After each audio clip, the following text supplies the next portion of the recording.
പറയുന്ന പാട്ട് മാത്രം മതി അല്ലേ? നമുക്ക് ആഗ്രഹമാണ്. ഏതാ ഇഷ്ടമുള്ള ഒരു പാട്ട് നമുക്കുണ്ട്? വേണ്ടേ? പാട്ട് വേണോ? ഒരു പാട്ട് ഇല്ല, ഞാൻ ബേസിൽ കൊണ്ട് പാടിക്കും. അതോടുകൂടി പ്രശ്നം. വേണ്ട വേണ്ട വേണ്ട, അത് വലിയ വിഷയം അറിയാലോ.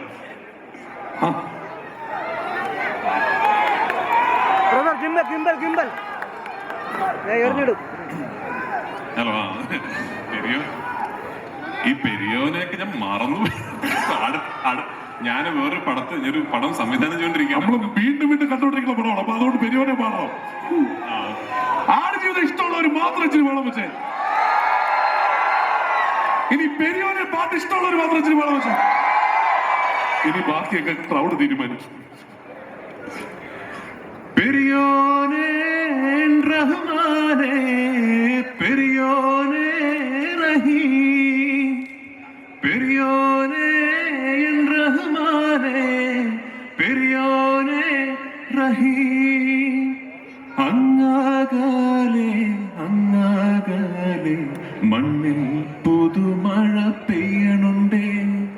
അങ്ങാകലെ അങ്ങാകലെ മണ്ണിൽ മഴ പെയ്യണുണ്ടേ. Thank you, thank you. ഇത് കേട്ട ഉടൻ ബേസിൽ പറഞ്ഞത് ഞാൻ പാടുന്നതാണ്. ബേസിൽ പറഞ്ഞു, ബേസിൽ അസലായിട്ട് പാടുന്നു ആണല്ലേ? അതായത് ബേസിൽ പാട്ട് പാടുക മാത്രമല്ല, ഈ സിനിമയിൽ ബേസിൽ ഒരുപാട് പുതിയ നമ്പറുകൾ ഇട്ടിട്ടുണ്ട്. അതിഭീകരമായ ഡാൻസ് കളിച്ചിട്ടുണ്ട്. അയ്യോ, ഇഷ്ടമുള്ളൊരു പാട്ട് പറഞ്ഞ ഇപ്പൊ ഞാൻ ഇത് ഇത് ഇത് ഇത് എന്തിനുള്ള ശ്രമമാണെന്ന് മനസ്സിലായോ? പ്രഭാസിന്റെ അക്ഷയ് കുമാറിന്റെ മോളിൽ നിൽക്കണം, അതിനുള്ള ശ്രമമാണ് ബേസിൽ. രൺബീർ സിംഗിന്റെ മോളിൽ നിൽക്കൂ. ബേസിൽ ഒരു പാട്ട് നമുക്ക് വേണ്ടി.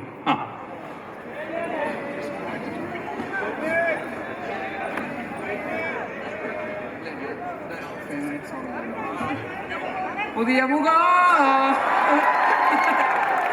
ഇനി ഒരു പുതിയ മുഖ. അത്ര അറിയുള്ളൂ. Thank you.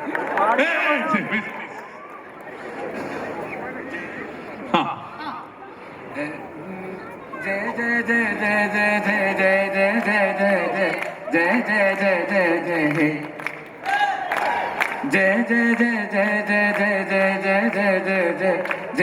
ജയ ജയ ജയ. ശാന്തി സൗമ്യ ശാലീനെ ശ്രീലോലെ വീടിൻ സൗഭാഗ്യം നീയേ നീയേ.